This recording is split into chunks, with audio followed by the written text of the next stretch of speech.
एक लक्षात घ्या, या ठिकाणी आपलं MS डिपार्टमेंट आहे, त्या माध्यमातून आपण या ठिकाणी बाह्य सेवा म्हणजे आउटसोर्स आपण ज्याला बोलतो बाह्य सेवा तत्वावर आउटसोर्सच्या तत्वावरती आपला MS डिपार्टमेंटचा निधी संकेतांक आहे, जो आपण आत्तापर्यंत वापरला नाही. मी अगदी ऑफिशियल त्या पद्धतीने पत्र देऊन त्यांना सांगितलं की हा जर बाह्य सेवा तत्वावरती जर आपला आउटसोर्स असेल तर आपण अगदी या ठिकाणी पत्र देऊन म्हणजे या ठिकाणी आपण त्याचा वापर का केला जात नाही आहे, तर आपण त्या ठिकाणी माझ्याबरोबर तेवढं 24 तास काम करणाऱ्या माझ्या CVS सचिवाला त्या अनुषंगाने त्या आउटसोर्सच्या माध्यमातून आपण देऊ शकतो. त्याची मी पूर्ण माहिती घेतली, मी अधिकाऱ्यांशी बोलले आणि मगच मी ते पत्र दिलं. आत्तापर्यंत तो का वापरला गेला नाही, कुठल्या पद्धतीने ह्या उभाटाच्या काळामध्ये त्यांनी त्यांच्या स्वीय सचिवांना पगार दिला ह्याची सगळी माहिती पण मी घेतलेली आहे. पण माझ्या काही दालनामध्ये कॉन्ट्रॅक्टर फिरत नाही, त्यावेळी बरेच कॉन्ट्रॅक्टर फिरत होते, त्यामुळे त्या अनुषंगाने त्यांनी केलं असेल. पण मी अगदी ऑफिशियलरित्या या ठिकाणी निधी संकेतांक उपलब्ध असताना आउटसोर्सच्या माध्यमातून मी ते पत्र दिलेलं आहे आणि त्या पद्धतीने मी त्याची मागणी केलेली आहे. नाही, 50,000चं मानधन मिळावं अशी काही मी मागणी नाही आहे. 50,000चं महिन्याला येऊ शकतं, त्याच्यामधून ज्या माझी जी स्वीय सचिव आहे तिला किती देणार ते संपूर्ण अधिकार आयुक्तांना आहेत.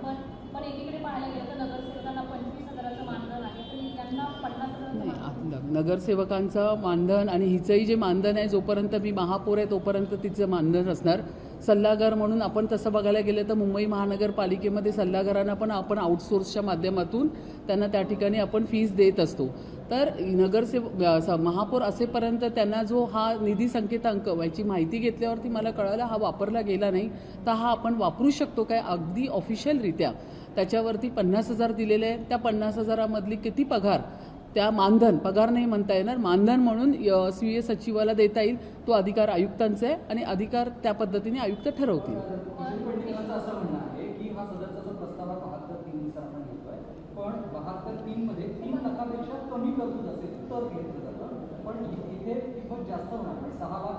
नाही, म्हणूनच मी तुम्हाला सांगितलं ह्याचा अधिकार आयुक्तांना आहे. जरी तो 50,000 दिला असेल तर 50,000 द्यावा, 40,000 द्यावा, 30,000 द्यावा की 25,000 द्यावा, तो आयुक्तांचा अधिकार आहे. एकदा तो ठराव पास झाल्यानंतर आयुक्त त्या बाबतीत ठरवतील. सदर व्यक्तीची सेवा ही महानगरपालिकेच्या कोणत्याही बंधनकारक अथवा ऐच्छिक कर्तव्याशी अथवा प्रयोजनाशी निगडीत नसून महापौर महोदयाच्या वैयक्तिक सेवेशी संबंधित आहे. नाही, मी पुन्हा तुम्हाला या ठिकाणी आता हा पेपरच दाखवते. हा निधी संकेतांक आहे, हा मी इथे पेपर काढलेला आहे. या निधी संकेताच्या अनुषंगाने हा जो आउटसोर्स असतो त्या आउटसोर्सच्या माध्यमातून महापौरांना तो अधिकार असतो. त्यांच्याबरोबर आता ह्या ठिकाणी जे आपले PS आहेत, पर्सनल सेक्रेटरी, ज्या 2 आपल्या आहेत, एकतर आपल्याकडे मुंबई महानगरपालिकेमध्ये सध्या भरती प्रक्रिया होणार आहे, त्यामुळे अपुरा आपल्याला या ठिकाणची सगळी व्यवस्था मिळते आणि महापौरांचं काम हे जास्त असल्यामुळे कंटिन्यू 24 तास माझ्याबरोबर माझी जी स्वीय सचिव विनीता राव ह्या कंटिन्यू माझ्याबरोबर काम करतात, पूर्ण डायरी हँडल करतात. वेगवेगळ्या ठिकाणी गेल्यावरती वेगवेगळे काही कार्यक्रम्स माझ्याबरोबर ते असतात. इकडच्या ज्या 2 PS आहेत त्या ऑफिसमध्ये काम करतात. एक PS मला माझ्याबरोबर कंटिन्यू त्या ठिकाणी असतात, जे माझी डायरी मेंटेन करतात. PRO डिपार्टमेंटचे आहेत, प्रोटोकॉल डिपार्टमेंटचे आहेत. त्यामुळे महापौरांचा हा व्याप मोठा असतो. बऱ्याच लोकांच्या मागण्या असतात, विविध कार्यक्रम असतात, काही उपक्रम असतात. ह्या सगळ्या गोष्टी डायरीमध्ये नोंद कराव्या लागतात, संपूर्ण पाठपुरावा करावा लागतो, बोलावं लागतं. अशा पद्धतीचं कामकाज असताना या ठिकाणी मी जेव्हा माहिती घेतली MS डिपार्टमेंटच्या माध्यमातून, तो हा आउटसोर्स असल्यामुळे आपण या निधी संकेतांकमधून हा आउटसोर्सची मागणी आपण महापौर करू शकतात.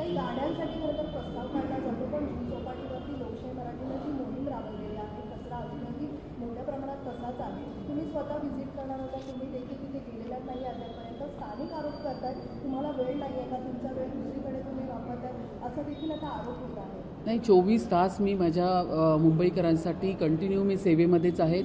मी या ठिकाणी काम करत असते, काही ठिकाणी व्हिजिट देत असते, काही ठिकाणी कार्यक्रमाला जात असते, काही ठिकाणी कार्यक्रम सगळे जे जनरेशनचे असतात, महिला सक्षमीकरणाचे कार्यक्रम असतात, विविध कार्यक्रमामध्ये मी उपलब्धच असते. काही ठिकाणी मला जर ह्या जुहू चौपाटीची पण माझी व्हिजिट आहे तीही मी करणार आहे. परंतु गाड्यांची मागणी विरोधी पक्षनेत्या किशोरी पेडणेकर यांनी केली. मला या गोष्टीचं आश्चर्य वाटतं. माझ्याच दालनामध्ये बसून सगळ्यांबरोबर किशोरी पेडणेकर यांनी मागणी केली होती की माझ्याही पाठीला फार त्रास होतो, माझीही कंबर दुखते, त्यामुळे ह्या गाड्या आमच्या काढून त्या ठिकाणी कारण ह्या सगळ्या गाड्या मुंबई महानगरपालिकेमध्ये कॉन्ट्रॅक्ट बेसिसवर आहे, तर त्याच्यामुळे आपण ही गाडी काढून दुसरी गाडीची मागणी आपण करू शकतो, हे कॉन्ट्रॅक्टच दिलेलं आहे. तर त्यामुळे त्यांनीही त्या ठिकाणी सहमती दर्शवली होती. पण मला आश्चर्य वाटतं, किशोरी पेडणेकर ह्यांना बंगला चालतो पण यांना गाडी चालत नाही. बंगल्याची मागणी तर यांनी एवढी मोठी केली, मी तर त्याची पत्रकार परिषद घेऊन ती बोलूनसुद्धा दाखवलं नाही. पण आता ठीक आहे, हरकत नाही. तर किशोरी पेडणेकरांनी मला सांगावं की मुंबई महानगरपालिकेच्या इतिहासामध्ये विरोधी पक्षनेत्याला आतापर्यंत बंगला मिळाला का, आणि तुम्हाला एवढा का हव्यास आहे बंगल्याचा. असंही आपण लोकप्रतिनिधी आहोत, या ठिकाणी लोकांचं काम करण्यासाठी आलेलो आहेत. मी स्वतः माझ्या बंगल्यामध्ये 5.5 महिन्यानंतर गेली, मी गेलीसुद्धा नाही एवढं लवकर. तर ह्या आणि असंही बंगल्यामध्ये जाऊनसुद्धा सकाळी जाऊन संध्याकाळी मी जाते, त्यामुळे दिवसभर मी या आपल्या मुंबईकरांच्या सेवेमध्ये असते. तर किशोरी पेडणेकरला माझाच आता हा प्रश्न आहे की तुम्हाला मुंबई महानगरपालिकेचा तुम्ही बंगला मागता, पण आज ह्या सर्व जे म्हणजे किशोरी पेडणेकर ह्यांनाही ती गाडी आहे आणि बाकीच्या सर्व कमिटी चेअरमॅनला पण ती गाडी आहे, आणि त्या गाडीच्या माध्यमातून अशी सगळ्यांची तक्रार होती की पाठीचा त्रास होतो आहे त्याच्यातून. ही गाडी देण्याच्या ऐवजी दुसरी गाडी द्यावी जी कॉन्ट्रॅक्ट पद्धतीमध्ये आहे पालिकेमध्ये, तेवढी माफक मागणी फक्त या ठिकाणी आपल्या सगळ्या चेअरमॅननी सभागृह नेत्यांनी या ठिकाणी केली होती. पण त्यांना बंगला चालतो पण महानगरपालिकेची गाडी चालत नाही.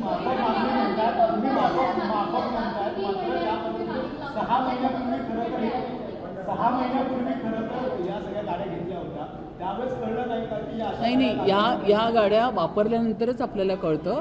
विषय एवढाच आहे की ठीक आहे, वापरल्यानंतर त्यांच्या लक्षात आलं, त्यांनी फक्त मागणी केली की आम्हाला ह्याऐवजी दुसरी मिळेल काय, कारण हे कॉन्ट्रॅक्ट असल्यामुळे त्यांच्याकडे वेगवेगळ्या प्रकारच्या गाड्या आहेत. तर ही गाडी तुम्हाला नको असेल तर आपण दुसरी गाडी देऊ शकतो असं त्याच्यामध्ये.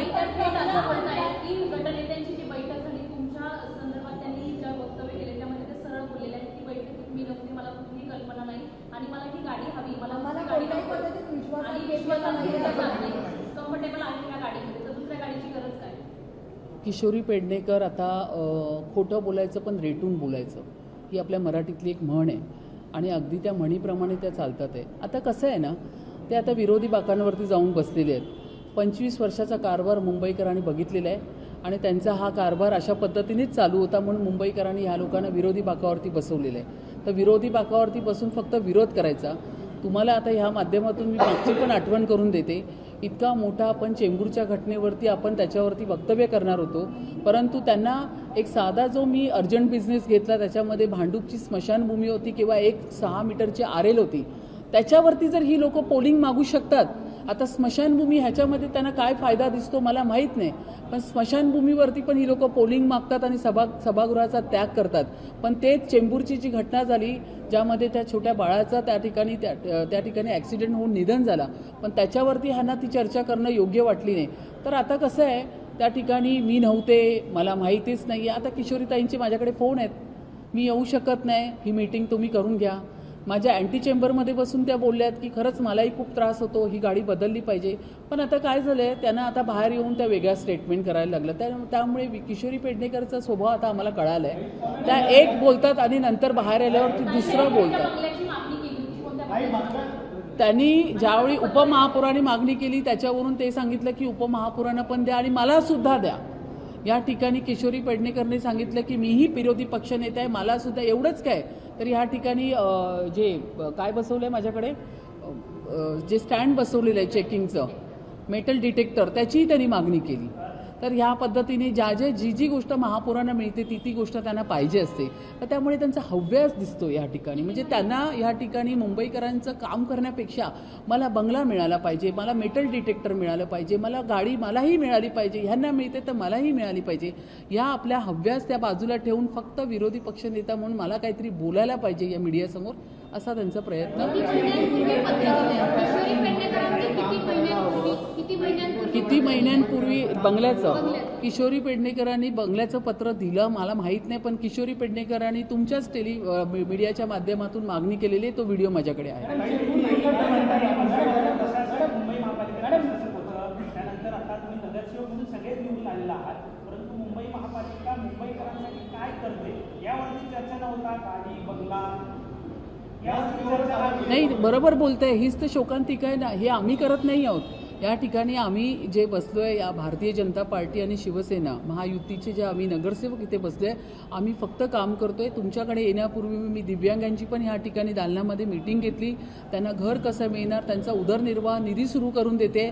त्याचबरोबर त्यांना मुंबई महानगरपालिकेच्या हॉस्पिटलमध्ये एक्सरे किंवा काही काढायचं असेल तर त्यासाठीही त्यांना एक, जसं त्यांना UDID कार्ड असतं त्याच पद्धतीने कार्ड आम्ही प्रोव्हाइड करण्याचा विचार करतोय. खरं आम्ही या ठिकाणी काम करतोय. या ठिकाणी भारतीय जनता पार्टी आणि शिवसेनेचे नगरसेवक या ठिकाणी कंटिन्यू काम करतात आहे. नॉनस्टॉप मीटिंग आता माझ्या दालनामध्ये सगळ्या मुंबईकरांसाठी चालू आहे. परंतु त्याचवेळी या तिकडे बसून मला गाडी मिळाली नाही, मला बंगला मिळाला नाही, मला मेटल डिटेक्टर मिळालं नाही. एवढंच काय तर मला सुरक्षा रक्षक पण प्रोव्हाइड करा, याचंसुद्धा त्यांनी पत्र दिलेलं आहे. महापौरांना सुरक्षा रक्षक वाढवले, माझे पण सुरक्षा रक्षक वाढवा. म्हणजे किती हव्यास असावा हे किशोरी त्यांच्या स्वभावातून कळतंय. या सगळ्या गाड्यांवरून एवढा प्रश्न उपस्थित होतोय. तुमचे सभागृह सगळेजण असतील, समितीचे अध्यक्ष असतील, ते सांगतात की या खड्ड्यांमुळे खरं तर पाठीचा त्रास सुरू होतोय. मुंबईकर आता विचारायला लागले, रस्त्यावर पडलेल्या खड्ड्यांमुळे आम्ही किती त्रास सहन करायचा. आज जर तसं बघायला गेलं तर पहिल्यांदा जे महाराष्ट्राचे मुख्यमंत्री आदरणीय देवेंद्रजी आणि DCM आदरणीय एकनाथराव शिंदे 2014 पासून 2020 किलोमीटरचे मुंबईचे रस्ते आपण CC करायला घेतले. त्याच्यामध्ये जवळपास 1700-1800 किलोमीटर आपण कंप्लीट करून हा पावसाळा पूर्ण केल्यानंतर लगेच आपण मार्चपर्यंत जवळपास 250-300 किलोमीटरचे रस्ते पूर्ण करतोय. जर आपण ह्या ठिकाणी जे DL आलेत स्टँडिंगवरती, फर्स्ट टाईम असं झालं, उबाटाच्या काळामध्ये 500 कोटीचे रस्त्याची कामं निघायचे, त्याच्याचबरोबर 500 कोटीचं पॉर्टल्सचं टेंडर निघालं. याच वेळी पहिल्यांदा असं झालं की 40-30 कोटीच्या आसपासचे जे उर्वरित रस्ते त्याच्या पॉर्टल्सचे टेंडर्स निघालेले आहेत. ते पण अजून आपण अप्लाय केलेले नाही. जिथे जिथे आपल्याला मागणी मिळेल तिथे तिथे आपण करतोय. परंतु ही मागणी त्याच्यासाठी नाही आहे. फक्त एवढंच असं म्हणणं होतं या सगळ्या चेअरमॅन ह्यांचं सगळ्यांचं की जी गाडी प्रोव्हाइड केली त्याच्यामुळे कमरेचा, कारण लक्षात घ्या या ठिकाणी काही चेअरमॅन हे दहिसर, कांदिवली, बोरिवलीवरून येतात आहे. जवळपास 1-1, 1.5 तासाचं ट्रॅव्हल करून येतात आहे. आणि त्याच्यामध्ये तर मला असं वाटतं जे कांदिवलीचे आमचे सभागृह नेता खणकर साहेब तर ऑलमोस्ट ट्रेननीच ट्रॅव्हल करतात आहे. त्यांनी तर मला वाटतं तिकीट पण तुम्हाला दाखवलं असेल. तर ही अशी वस्तुस्थिती आहे. म्हणून ही मागणी केलेली आहे की ही गाडी आहे त्याच्याऐवजी दुसरी द्या. जे पालिकेने ते कॉन्ट्रॅक्ट दिलेलंच आहे त्यांच्याकडनं ही मागणी आहे. आपण वेगळी तरतूद किंवा वेगळं त्याच्यावरती आपण टेंडर किंवा हे काढत नाही आहेत. त्यांच्याकडे जे कॉन्ट्रॅक्ट आहे त्या कॉन्ट्रॅक्टमध्ये असलेली दुसरी गाडी द्या, ही ठेवा आणि आम्हाला दुसरी घ्या. एवढीच छोटीशी मागणी आहे त्याच्यात. चेंबूरच्या घटनेच्या फेरपरीक्षणाचा अहवाल 12 दिवस झाले तुम्ही फेरपरीक्षणाचे आदेश दिलेले आहेत. अजूनही फेरपरीक्षण झालेलं नाही, अजूनही नवीन अहवाल सादर झालेला नाही. तुमचा आदेश असताना सुद्धा हे होते. नाही, ह्याच्यावरती पूर्ण चर्चा माझी चालू आहे प्रशासनाबरोबर. ह्याच्यावरती फेर अहवाल येणार. आपण जर पाहिलं की त्या अहवालामध्ये जर रस्ते अधिकारी आणि गार्डन अधिकाऱ्यांना निर्दोष केलं होतं तर त्याच्यामध्ये आता तुम्ही पाहिलं असेल गार्डनचे जे तिकडे अधिकारी होते त्यांना आपण निलंबित केलेलं आहे. म्हणजे या आपल्या कॉर्पोरेशनच्या चर्चेनंतर गार्डनच्या अधिकाऱ्यांवरती जबाबदारी निश्चित करून आपण त्यांना त्या ठिकाणी निलंबित केलेलं आहे. आणि दुसरी गोष्ट, कंत्राटदारावरती जो तुम्ही 5 लाखाचा आणि 2 लाखाचा सल्लागार तो जो तुम्ही त्यांना दिला होता, तर आम्ही ती सांगितली ती मागणी मोठी, म्हणजे जवळपास मोठा त्याला त्या ठिकाणी निश्चित झाली पाहिजे जबाबदारी आणि त्याच्यावरती सदोष मनुष्यवधाचा गुन्हा दाखल झाला पाहिजे. ही मागणी आजही माझी आहे. अजूनही एन्क्वायरी नाही आहे. एन्क्वायरी चालू आहे. आपण एन्क्वायरी आपल्या कॉर्पोरेशनच्या मीटिंग नंतरच उद्यान अधीक्षक त्या ठिकाणी त्यांना आपण निलंबित केलं. चेंबूर की घटना के बारे में क्या फिलहाल स्टेटस है, क्या आप कहें? चेंबूर की घटना के बारे में जो कॉरपोरेशन में चर्चा हुई थी उसमें यहाँ के जो विरोधक पूरे हैं, मतलब उद्धव बाळासाहेब ठाकरे की पार्टी, कांग्रेस की पार्टी और मन से पार्टी, उन्होंने सभात्याग किया था. जबकि इतना सेंसिटिव मुद्दा था वो बच्चे के लिए चेंबूर के, मैं इधर मुंबई महानगर पालिका की महापौर होने के कारण भी मैंने उस अहवाल का मैंने विरोध किया था और मैंने कहा था कि उसके ऊपर रिव्यू अहवाल आना चाहिए. तो यही कॉरपोरेशन में अहवाल होने के बाद, चर्चा होने के बाद ही जो चेंबूर के जो उद्यान अधीक्षक के ऑफिसर है उनको हमने निलंबित किया हुआ है. और मैंने उनके वहाँ पे ऐसी भी चर्चा हुई थी, मैंने हमारे जो स्टैंडिंग कमेटी चेयरमैन और सभागृह नेता कि उसके ऊपर जो दंड लगा है कॉन्ट्रैक्टर को वो ज़्यादा होना चाहिए और उसके ऊपर सदोष मनुष्यवध का गुन्हा होना मुंबईतले जे जूह बीच आहेत तिथे जो कचरा साचलेला आहे ते बघण्यासाठी वेळ नाही आहे. कोट्यवधी रुपये खर्च जे आहेत ते या सगळ्या कचरा साफ करायला केला जातो. मग हा पैसा गेला कुठे? मनुष्यबळ किंवा जी यंत्रणा लागायला पाहिजे मी संपूर्ण माहिती घेतली. मुंबई महानगरपालिकेच्या वतीने जवळपास 75-80 वर्कर्स कामगार त्या ठिकाणी काम करतात आहे. रोजचं काम त्या ठिकाणी चालू आहे. पण समुद्र आहे, तो समुद्राच्या लाटांबरोबर प्रत्येक दिवशीचा कचरा हा किनाऱ्यावरती येतच असतो. समुद्रामध्ये ज्या मोठमोठे जहाजं आतमध्ये असतात त्यांचा पण तो जो कचरा असेल मोठ्या क्वांटिटीमध्ये तो पण समुद्रातच फेकला जातो. त्यामुळे त्या ठिकाणी काही मुंबईकरच कचरा करतात आहे अशातला काही भाग नाही आहे. तर मुंबईकरांना या ठिकाणी चुकीचं प्रदर्शित करणं हेही चुकीचं होईल. संपूर्ण समुद्रामध्ये आतमध्ये पोटात त्या ठिकाणी काही जहाजांची व्यवस्था असते त्यांच्या माध्यमातून पडलेला कचरा असेल किंवा इतर काही तो कचरा तो लाटेच्या माध्यमातून एव्हरीडे म्हणजे आजही आपण तो क्लीन केला तरी दुसऱ्या दिवशी तो कचरा येणारच आहे. मग आपण त्या ठिकाणी काय केलं आहे, जवळपास 75-80 कर्मचारी आपण त्या ठिकाणी क्लिनिंगसाठी ठेवलेले.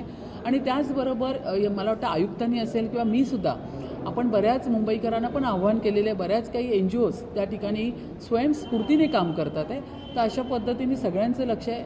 झालं माझा त्या ठिकाणी व्हिजिट देण्याचं, मीही तिथे जाऊन व्हिजिट करणार आहे. कारण माझ्याही या ठिकाणी मुंबईकरांचे दिव्यांग असतील, मुंबईकरांचे सफाई कामगार असतील, ह्या सगळ्यांसाठी या ठिकाणी सातत्य प्रशासनाबरोबर मिटिंग घेऊन मी त्यांचे प्रश्न मार्गी लावण्याचं काम या ठिकाणी करते.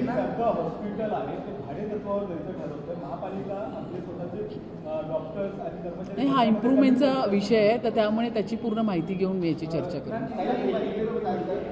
अध्यक्ष फार घरून प्रवास करत असतात, 1.5 तासाचे प्रवास करून त्याच्या कमरेला असतो. पण मुंबईत रोजच प्रवास करताना आपल्याला पाहायला मिळतो. समितीच्या अध्यक्षांना जे आहे ती गाडीचे प्रस्ताव केला जातो. पण मुंबईकरांच्या कमरेचे हाल जे आहे ते महापालिका घेत नाही असा देखील प्रश्न आता उपस्थित नाही, मुंबईकरांसाठीच आम्ही या ठिकाणी आलेलो आहोत. 4.5 वर्षानंतर हे इलेक्शन्स झालेलं आहे. मुंबईकरांनीच या ठिकाणी निवडून आम्हाला सगळ्यांना या ठिकाणी पाठवलेलं आहे. या कॉर्पोरेशनमध्ये मुंबईचे ट्रस्टी म्हणून आम्ही आज ठिकाणी मुंबईचा आवाज म्हणून आम्ही आज कॉर्पोरेशनमध्ये बसून मुंबईकरांसाठीच बोलतो आहे. पण काही ठिकाणी आपल्याला तातडीने पोचायचं असतं. काही ठिकाणी समजा डिझास्टर काही झालं त्या कमिटी चेअरमॅनला त्या शाळेच्या ठिकाणी, आता शाळेचे कमिटी चेअरमॅन असतील त्यांना त्या ठिकाणी पोचावं लागतं. आरोग्याची कमिटी चेअरमॅन या ठिकाणी बसले आहे. बऱ्याच ठिकाणी त्यांना कंप्लेंट्स येतात, लोकांच्या कंप्लेंट्स आमच्या व्हॉट्सअपवर येतात. तर तातडीने आम्हाला त्या ठिकाणी जावं लागतं. म्हणून ही व्यवस्था आहे. बाकी आम्ही जमिनीवरचे कार्यकर्ते आहोत. तळागाळातून आम्ही इथे मोठे कार्यकर्ते म्हणून इथे नगरसेवक, महापौर आणि चेअरमॅन झालेले. आजही आम्हाला चालत जाण्याची, बसनी जाण्याची आणि ट्रेनने जाण्याची सवय आहे. मैम, जिस तरीके से किशोरी पेडनेकर ने आरोप लगाए थे, घर हो जाए, गाड़ी हो जाए, सिक्योरिटी के ऊपर सवाल उठाए थे, किससे देखिए? नहीं, अभी किशोरी पेडनेकर है ना, उनको क्या है ना, 25 साल से उनको वो आदत हो गई सब कुछ लेने की. मुंबई महानगर पालिका की तरफ से जितना भी मिल रहा है वो लेने की आदत हो गई. अब विरोधी बेंच पे जाने के बाद उनके पास सिर्फ गाड़ी बची है. अब उनको सपने आ रहे हैं कि मुझे मुंबई महानगर पालिका की तरफ से जो बंगला मिलता है वो भी चाहिए. फिर उनको लगता है कि ये मेटल डिटेक्टर मेयर के इधर लगा है तो मेरे इधर भी चाहिए. सुरक्षा रक्षक महापौर को है तो मुझे भी चाहिए. ठीक है, डिमांड कर सकते हैं, पालिका का विषय है वो, उनकी पॉलिसी में ये सब चीज़ें बैठती है कि नहीं. लेकिन हम लोग मराठी में बोलते हैं ना, हाव, हर चीज़ को कितना मांगना चाहिए, सामने से नहीं मांगना चाहिए. पालिका की तरफ से जो प्रोवाइड किया जाता है उनके नियम के अनुसार वो ही हमको लेना चाहिए. पालिका, मुंबई महानगर पालिका की तरफ से अगर महापौर को बंगला मिल रहा है तो लिया जाता है. मैंने तो कभी मांगा नहीं. गाड़ी मिलती है तो लिया जाता है. तो ये सब बातें मांगने की चीज़ नहीं है. अगर देते हैं तो यूज़ करना है, नहीं देते तो उसकी डिमांड नहीं होनी चाहिए. लेकिन किशोरी पेडनेकर यहाँ पे हर चीज़ की डिमांड करती है, तो उनकी आदत है वो, उसको हम कुछ नहीं कर सकते. आपको लगता है जब मुंबईकरों की सुविधा के बजाय विपक्ष अपनी सुविधा पे व्यस्त दिख विपक्ष अपनी सुविधा पे मुझे व्यस्त दिख रहे हैं. क्योंकि उनको अगर वहाँ पे मैंने कॉरपोरेशन में जब भी विशेष समिति लगा के चेंबूर के अहवाल के बारे में हमने चर्चा करनी थी, लेकिन उनको सिर्फ इंटरेस्ट एक ही में है कि ये जो अर्जेंट बिजनेस आ रहा है, क्योंकि उनकी अंडरस्टैंडिंग नहीं हो रही है किसी में भी. तो उनको अंडरस्टैंडिंग नहीं होने की वजह से वो लोग पैनिक हो चुके हैं. और उनको हर चीज़ में, जैसे 2 विषय तो ऐसे थे, 6 फुट की RL थी, बहुत छोटा विषय था, और दूसरा विषय था भांडुप की स्मशान भूमि. अब ऐसे विषय पे ये लोग पोल मांगने लगे. तो मुझे आश्चर्य होता है इस चीज़ का कि मुंबईकर के लिए उस स्मशान भूमि का व्यवस्था था. वो जो RL की बात थी वो भी मुंबई महानगर पालिका की तरफ से आया हुआ प्रस्ताव था. अगर इस प्रस्ताव के ऊपर वो लोग पोल मांगते तो इसका मतलब उनका इंटेंशन क्लियर दिखाई दे रहा है. उनको सिर्फ इंटरेस्ट है अंडरस्टैंडिंग में. बट मैम, इंक्वायरी तो लगी नहीं है चेंबूर केस में, आपकी डिमांड नहीं, बिल्कुल लगी है। मैंने कॉरपोरेशन में ये मुद्दा उठाने के बाद जो पहले का अहवाल आया था उसमें रास्ते के अधिकारी और गार्डन के अधिकारी को निर्दोष किया था, लेकिन कॉरपोरेशन के चर्चे के बाद, मतलब हम लोग ही बैठे थे महायुति के, भारतीय जनता पार्टी और शिवसेना के नगर सेवक हम लोग वहाँ पे बैठे थे और वहाँ पे वो चर्चा हो गई। उसके बाद में उद्यान अधीक्षक के जो अधिकारी हैं उनको निलंबित किया गया।